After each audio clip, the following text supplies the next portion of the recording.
This is the second time in my life I have visited a sepulchre. I am here with one of the greatest prime ministers of India, if not the greatest, Sri P.V. Narasimha Rao, who has been prime minister for 6 years in India, who was so responsible for bringing science and technology and much more. To say, I don't want to say in front of his son, information technology in front of his son P.V. Rao. Nuclear technology. P.V. Narasimha Rao ji was the prime minister who spoke 16 languages. No other Indian president or prime minister out of 14 prime ministers have spoken.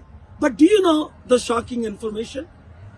Whom the honor is due, the Bible says the honor should be given. He was never given that honor. 48 individuals were given Bharat Ratna, including cricket players, some Rao from Karnataka and Tamil Nadu, Dr. Kalam and others, and Northeast and North Indians. Even President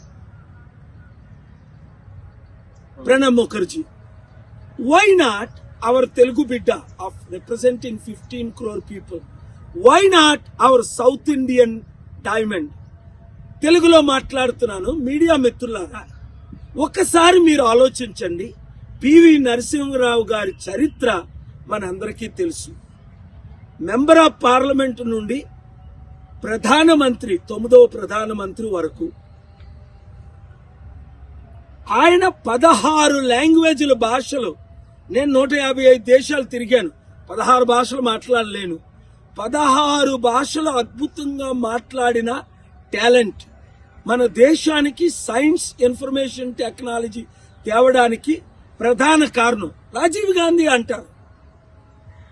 Rajiv Gandhi కంటే 6 సంవత్సరాలు కష్టపడి కృషి చేసి economy development చేసి అలాంటి ఆయనకి భారతరత్న ఎందుకు ఇవ్వలేదు?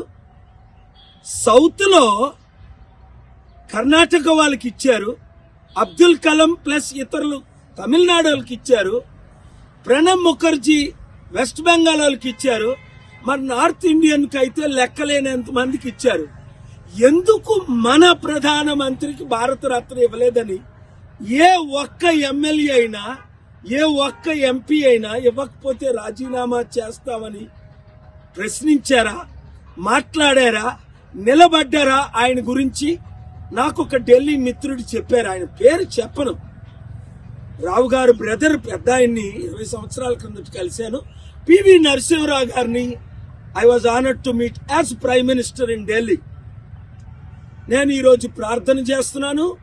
I'm demanding prime minister Modiji, you have given 48 people, less deserving people Bharat Ratna. Most deserving person honourable late prime minister PV Narasimha Rao. And we have Telugu NT Rama Rao, ఆయనకు కూడా ఇవ్వాల. సింగిల్ గా ఒక యాక్టర్ నుండి ముఖ్యమంత్రిగా లేచి దేశాన్ని వణికించిన ఆయనకి, అంటే మా తెలుగు వారికి మీరు అవార్డులు ఇవ్వరా? తెలుగు జాతిని గౌరవించరా? తెలుగు బిడ్డల్ని దీవించి ఆశీర్వదించరా? అందుకనే ఈరోజు నేను విశాఖపట్నం నుంచి సడన్ గా రావడం జరిగింది. అతి త్వరలో 2 రోజుల క్రిందటే పెద్దలు కలిశాను. నాకు ఈ విషయం తెలీదు. మరలా నెక్స్ట్ వీక్ వెళ్ళి ప్రధానమంత్రి గారిని, హోమ్ మినిస్టర్ అమిత్ షా గారిని రిక్వెస్ట్ చేసి ఈ సంవత్సరమే భారతరత్న మన ఆనరబుల్ పివి నరసింహరావు గారికి, ఎస్ శంకర ఏమన్నాడు గుర్తుందా మీకు? Iyer Shankara is the first BJP prime minister అన్నాడు. అంటే అర్థం ఏంటి? బీజేపీ వాళ్ళకు కూడా ఆయన ఒక వాజ్పేయి గారు ఎలాగైతే కాంగ్రెస్ వాళ్ళు ఆనర్ చేశారు, పివి నరసింహరావు గారిని బీజేపీ వాళ్ళు కూడా, ఇండిపెండెంట్ వాళ్ళు కూడా ఆనర్ చేశారు కదా. అర్థం చేసుకోండి. వారి కొడుకు ఉన్నారు కనుక నేను కొన్ని విషయాలు మాట్లాడట్లేదు. నాకు తెలుసు ఏ విధంగా ఢిల్లీలో అవమానించారో. దేవుడు క్షమించడు. మోదీ గారు మీరైనా మంచి చేసి ఆ బ్లెస్సింగ్ ని మీరు పొందుతారని నేను హృదయపూర్వకంగా ఆశిస్తున్నాను. Thank you very much. Media మిత్రులారా, మంచి కొరకు ఫైట్ చేయండి. పివి నరసింహరావు గారి కంటే గొప్ప ప్రధానమంత్రి ఉన్నారా చెప్పండి? 6 నెలలు, 7 నెలలు, 9 నెలలు ప్రధానమంత్రి చేసిన వాళ్ళు ఈ రోజు గౌరవిస్తారే? 6 సంవత్సరాలు ప్రధానమంత్రి చేసిన వారిని మనం ఎంత గౌరవించాలి, మనం ఎంత పోరాడాలి. Thank you very much. God bless you and may God bless his family, children, grand children and the rest of his followers.